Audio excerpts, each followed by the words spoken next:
Maswera sei vedare tinokuchingamidzai zvekare kune chimwe chirongwa pano paZim Facebook Secrets and Confessions. Tadzoka zvekare nemamwe mamessages zvakitsaitibva tapinda mumamessages edu atadzoka takakubatirai. Message yedu yekutanga yakamira sekudai so: hanzi makadi zvenyu mukoma, ndinokumbirawo kuti munge muchindiposterawo nyaya yangu makavika chitupa changu. So inini ndiri mudzimai uye zvekare ndine makore 27 years kuberekwa, saka ndava ne6 years right now in marriage.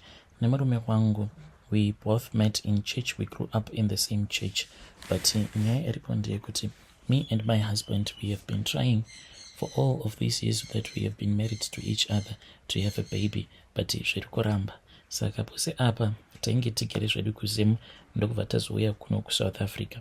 Nyaya iripo ndeyekuti murume wangu, he is one of his cousins who is now a pastor. Saka ndakabva ndazoenda kwavari ndichiti vamufundisi banguru, ndinokumbirawo kuti munge muchindibatsira. What am I supposed to do in this situation? Because sezvamunongoona kuti tambozama but zviri kuramba, we really do not know kuti what is wrong. Saka nemurume tanga takambotaura kuti tinofanira kuti tinge tichienda tose so that we can get tested, tinge tichikwanisa kunzwisisa kuti chii chiri kukonzeresa kuti pamuviri pacho pange pachiramba kubata.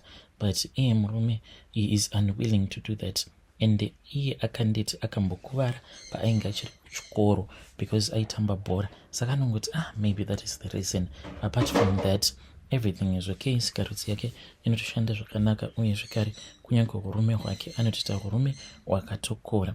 But pane apo pandakambomuti tadii tambotora bucket after ndambobvunza vamwewo vakadzi mugroup randiri, vakabva vanditi kana uchida kutesta kuti murume wako iye anokwanisa kuzvarisa here, hanzi zvaunongoita ndezvekuti munotora mvura moisa mubucket, then iye murume wako obva azoita kuti ange achizoburitsa urume hwake, then kana kuri kunzi ukadzika pasi zvinenge zvichireva kuti anenge achizvarisa, but kana ukaramba uri pamusoro hanzi zvinoreva kuti anenge asingazvarisa. Meno kuti chokwadi here, but akaramba manje akandirambira zvekuti kana ndega ndakashaya kuziva kuti what is wrong. Saka iye akanditi hapana pandikamboita chimhandara maoko because it is a sin. Ndikati handiti toda kutesta here kuti tinge tichiona baby, sezvandakurakidza mugroup kuti ndo zviri kutaura vamwe vanhukadzi kuti before you go and waste money kumadoctors, you can just do that thing at home. But iye akandita we cannot do that because chivi pamberi paMwari.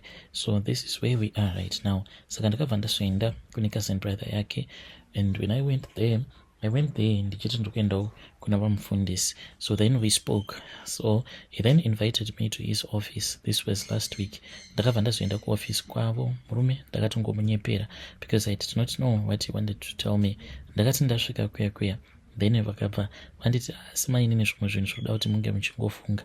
Ndikati kufungei nhai banguru? Vakabva vanditi imimi makambozama here kuti munge muchimboita at least a man who can try to give you a baby so that you can see kuti pahuviri hwenyu ane problem ndiani? Ndikati I've never thought about that. Besides chinenge chitori chivika pamberi paMwari. So ivo vakabva vati he was willing to try it out with me. Vakabva vanditi it is the same kana tikaita tose mwana uyu anenge angori wemudzinza since they share the same blood. Saka ndo nyaya yacho. Apa iniwo wacho ndava kunzwa kuti mwana ndava kumuda. Saka that is what I've been thinking about, kuti ndoita here mwana nabanguru kana kuti ndongotsvaka mutorwa uyo wandinozama kuti ndinge ndichiita naye mwana. When it comes to my husband, the way ari weak nayo, it's like when we start to talk about that issue kuti asi are we going to have a baby, anobva atongoti dzimwe nguva anobva atobuda obva atodrive motikari yake, then he goes and he'll come back very late. Saka he is always avoiding me when it comes to those issues dzekuti why is it we have been failing to have a baby. So ndokutsvakawo maadvices kubva kune vedare renyu kuti ndoita sei kana ndikazvara namukoma vemurume wangu, ndinganzi ndinenge ndaitawo chivi here, because I can't die without having a child. I can't. I'm already getting old. Vedare ndo message iyo yandakatumidzirwa ichibva kuna vanzvadzi vedu avo. Ngatisame kuti tinge tichitaura navo vanzvadzi vedu ava mucomment section. Zvakangoma zvakangoma hazvo vedhuwe. Asi ngatizamei kuti tinge tichitaura navo vanzvadzi vedu ava mucomment section. Regedzai tibva taenda panyedu inotevera. Nyedu inotevera yakamira sekudai so. Hanzi makati zvenyu mukoma, ndinokumbirawo kuti munge muchindiposterawo nyaya yangu makaviga chitupa changu. Ndauyawo pano ndine confession yangu iyo yandiinayo. Mukoma nachi ndinoda kurehurura kuti kutanga kwegore rinori pandakaenda kumusha, saka inini ndinoimba muHarare, saka ndokwandinotanga ndaenda ikoko ndobva ndazodzoka kwedu kumba. Saka Muroora akabva ati vatete zvinhu zvakaoma, munokwanisawo here kuti munge muchinditsvakirawo at least uniform nebhutsu dzeMwana, because mari hatitomborina, but kana mukakwanisa kunditsvakira then ndichazoti kana tazowana mari tobva tazokupai mari yenyu. Ndikabva ndati haisi kana problem Muroora. So ndakabva ndazotenga uniform, ndakatenga mauniform iwawo muHarare. Ndakazotomutengera mwana wehanzvadzi yangu mapeye 2 uye zvekare nemapeye 2 ebhutsu. Zvadaro mukomana shi ndakabva ndazongoenda nazvo zvinhu zvaizvoya kuN'anga, ende ndakazotongokaruka ndava kutoenda kumba kweN'anga. Ndikati apa ndikuda kumboita sei, but ndakangonzwa kungoboekana because neMuroora takambonetsana. Saka ndakatongoenda kwekwe ndichida kutongomugadzira. Ndaida kugadzira muroora wangu, but ndichizonosvika kwekwe sekuru vaya vainge vachindibatsira vakabva vati ko muri kumbozviona here kuti mwana uyu une mudzimu uri paari. Ndikabva ndati mudzimu wani? Zvikabva zvanzi mudzimu wevamwe gogo. Saka hanzi gogo ava ivo pavainge vachiri vapenyu vaiita zvekurapa. Saka hanzi nekufamba kwenguva mwana uyu ari kufanira kuti ange achizoita zvekurapa. Saka ndakabva ndati zvinotoita sei, because inini ndikuda kugadzira mai vake.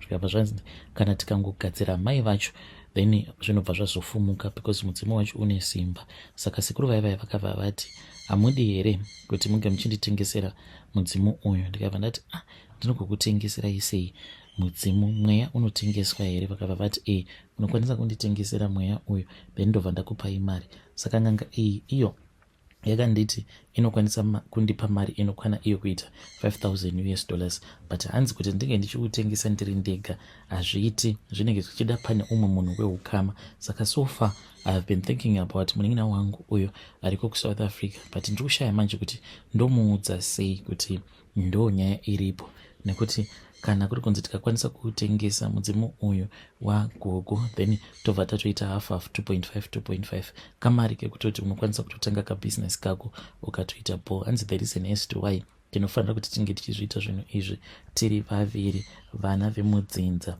Hanzi tichazoitiswa mhiko dzekuti mweya wagogo tinoudzinga mudzinza, tobva tati imi handiti muri Muroora, mainge muri Muroora mudzinza kaimi muri mutorwa. Saka chamuri kuda kudzokera muchida kuzoita zvekurapa muri mudzinza risiri renyu, muri kuda kudzokerei? Saka hanzi tinobva tazoudzinga. Patinoudzinga paya then sekuru vaivaya vakati ivo vane gona ravo iro ravanoshandisa kana vaine mweya wavanenge vachida kubata, then vobva vazovharira mweya wagogo mugona iroro vanenge vozoushandisa mushure mekunge vazougadzira. Saka ndo nyaya iripo mukomanashi.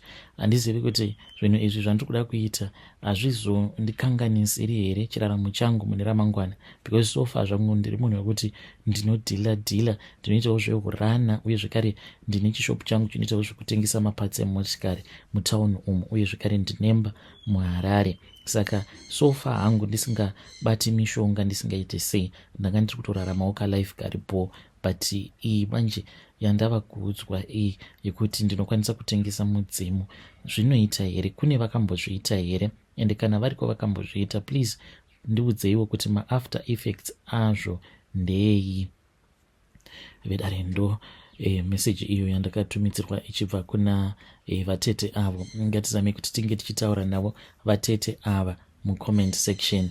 Zvakangoma hazvo veduwe. Hanzi pandikuda kunyanya kuziva ndepekuti zvinhu izvi zvandiri kuda kuita zvine maafter effects here kutengesa mudzimu. Rekedzai vataenda panyedu inotevera. Nyedu inotevera yakamira sekudai so. Hanzi makati zvenyu mukoma, ndinokumbirawo kuti munge muchindiposterawo nyaya yangu makaviga chitupa changu. Ndauyawo pano ndine confession yangu iyo yandiinayo. So inini ndine mudzimai wangu uye zvekare tina mwana wedu uyo ava kutosvika 5 years, but mukomanashi there are some things that I do not understand about my wife. Okay, nemukadzi wangu takasanganawo pasocial media, takati tasangana pasocial media kudaro ndobva ndazomutumidzira mari yekuti ange achizoya kunoku kwandiri akati auya mukomanashi ndopatakabva tachizotanga kunetsana, like tainge tonetsana zvimwe zvekuti ndaitadza kunzwisisa kuti but why is it tiri kungogara tichingonetsana at all the times. So one day ndakati ndakarara ndainge ndakatobatwa nehope. All of a sudden ndakabva ndazungukaruka ndamuka. Pandakamuka mukomanashi, mudzimai wangu ndakamuona ainge achiita sekunge munhu ari kushanduka kuita nyoka, uye zvekare ainge achitoita sound iya yekushinyira kuita kunge nyoka. Ndakabva ndavhunduka mukomanashi. Pandakanovhunduka kudai, iye akabva acheuka akabva ati ndati raramhani, but akati achitaura neni voisi rake rainge richiita sekunge rainge riine maungira. Mukomanashi ndakabva ndatongobatwa nehope paya, but ndakazomuka. I can say kuti ndakazomuka maybe after 15 minutes. Pandakamuka ndainge ndichinzwa umwe musoro wainge uchindirwadza zvisingaite. Pandakangomuka mukoma naiwo akabva amuka ndokubva atanga kupopota. Ndakatadza kuziva kuti ko munhu ainge achipopotei, but mukomanashi ndakabva ndatoona kuti munhu uyu anoita sekunge iye ane shavi rekuroya. So ndo pandakatanga kuona kuti iye mukadzi wangu, there is something that is wrong with him. From there on takazongoramba tongonetsana, ende ndikabva ndazomumanikidza kuti tinge tichienda kune vamwe madzibaba. Takati taenda kuna madzibaba vaya ndipo apo mukadzi wangu paakazonzi iye ainge aine shavi rainge riri paari. Zvichitonzi shavi iri hakusi kunzi zvinhu zvaanoita iye anozviziva, but ari kutoshandiswa, but akapopota mukomanashi tiri kupasoweriariya. Saka apparently madzibaba ava vainge vakambomupfimba mukadzi wangu uyu kubva zvandainge ndakamutora. Saka akabva atanga kupopota chete, imi mukuda kundiudza chiko imi? Ko panguva iya yamainge muchiti munondida, kana maimbondida, why is it musina kugara makandiudza kuti inini ndine shavi reuroi? Why is it mainge muchida munhu ane shavi reuroi? Saka akabva atanga kupopota zvekuti namadzibaba vaya takabva tanetsana, but madzibaba vaya vakabva vandikumbira ruregerero. Vakabva vati, hongu mumwe wangu, ndakarezva ndikakupfimbira mukadzi wako, but nyaya iripo panapa ndeyekuti mudzimai wako uyu ane nyora dziriko kumusana kwake, inyora dzeuroi. But kana kuri kunzi kana uchida kuti tinge tichibatsirana, ndinokwanisa kutsvaka umwe muprofita, but anenge ari muprofita wechikadzi, then obva abatsirana nemudzimai wako. Saka mukomanashi ndakangoramba ndongonetsana nemurume wayo kuti ko iwe waigonyenga sei mukadzi wangu. Ndobva tanetsana paya kuzotonosvika vanhu vazotorovana. Takazotobva paya tava kutonetsana inini nemufesi wayo, ndobva tadzokera kumba. Saka kubva ipapo like ndakabva ndangotanga kungoboekana, kana kuri kunzi ndikafunga kuti but mukadzi wangu kuti anga achibatsirikana ndofanira kuti ndinge ndichienda naye kumaprofita, because zvimwe zvinhu zvinoitika paari hazvinzwisisike uye zvekare hazvisi normal. But ndinobva ndangonzwa ndichingopera simba, so kungozvinetera. And ndainge ndimbori munhu uya ainge aine a very good relationship nehama dzake, but kubva ipapo pandakaona mukadzi wangu achishinyira achiita sekunge anochinja kuita nyoka, kusvika pari zvino ndiri munhu wekuti handichatombowirirani nehama dzangu, nekuti iye ndiye anoita sekunge anotonditonga, anotondiudzira zvekuita. Saka ndikuda kuti mhuri yeZimbabwe munge muchindibatsirawo kunamata. Ine hangu zvekuenda mudzin'anga ndizvifarire, ndinotongoitawo izvozvi zvekunamata.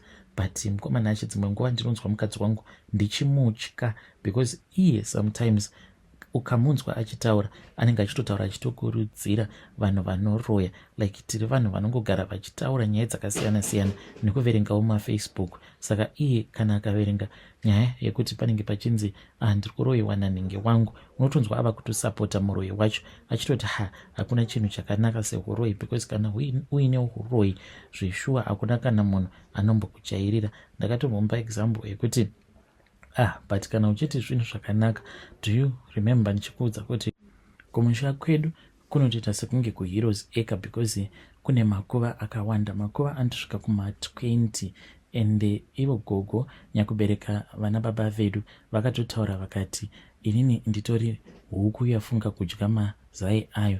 Vakapedza vana vavo vese gogo ava kusvika vose vapera kufa. Gogo vakazotoshaika last of last year, apa vainge vakura sei gogo, vainge vatova kuma100 and something. Saka ndakabva ndamuti unofungidzira kuti zvinhu zvakanaka here, zvinhu zvekutoti ungatoyemura here? But akabva atongoseka.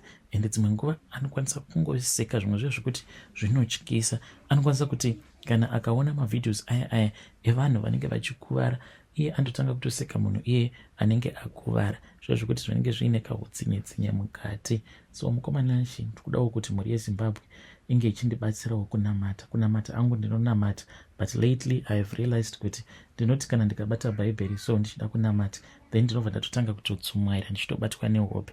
Ndiri munhu ndaiwanzokufarira kuti paya kana ndachaisa pandinenge ndadzoka kumba, dzimwe nguva ndichiona TV but ndinenge ndakavhura bhaibheri rangu pafoni.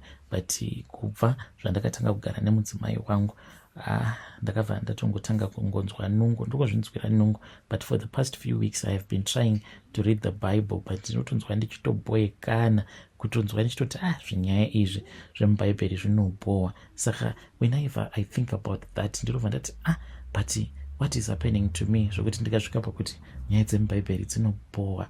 So this is my confession mukoma. Kana mukapostawo nyaya yangu ndiziviseiwo, ndichange ndichizoteverera mucomment section. How do I get back in communication with my relatives? Because ndakadzituka hama dzangu mushure mekunge dzanetsana nemukadzi wangu, ndikabva ndati inini kuno kwandiri ndava kutotanga ukadzinza kangu ende hatisisina ukama. Saka so far ndakablokana nehama dzakawanda including amai vangu. Vedare ndo message iyo yandakatumidzirwa ichibva kuna mukoma vedu. Ngatizame kuti tinge tichitaura navo mucomment section. Zvakangoma hazvo veduwe.